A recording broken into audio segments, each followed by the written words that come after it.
Does Trump being president of the United States second time round have any effect on the Australian property market? Well, I'm not here to say whether you should be pro-Trump or anti-Trump. It's just to answer the question of if that is an effect.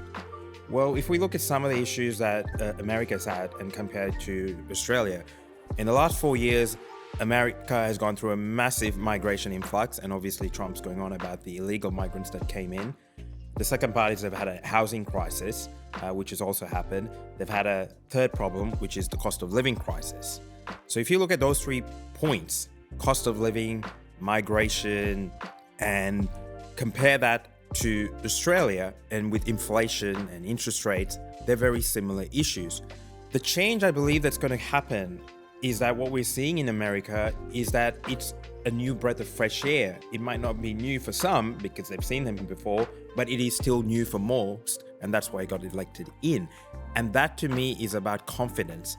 So Trump at the moment might bring some confidence into the American market that things are going to change.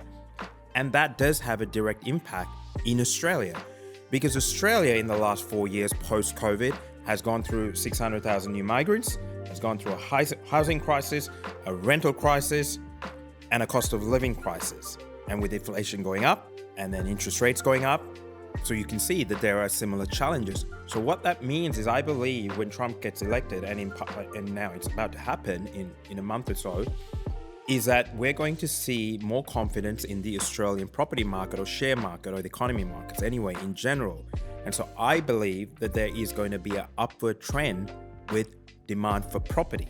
Put that in with interest rates that have been high now for a number of years in Australia, and rates are meant to go down sometime next year, maybe early next year. I believe there's going to be a quiet mini boom in the Australian property market.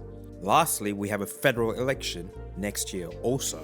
And that's the same challenges that America had and most other developed countries had for the same issues, being migration, housing crisis, rental crisis, and the cost of living crisis.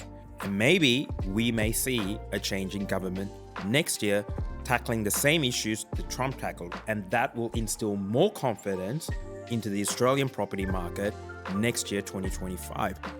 So my take is that this is kind of the last quarter, which I believe, before we see a surge in property prices, just as there is anticipation that interest rates are going to go down. And the intelligent investor, which I'm hoping is you, is going to get into the property market now before the rest of the population gets in. So yes, my take is that Trump coming in does boost confidence in the Australian property market, and that's what I feel is going to continue to happen next year.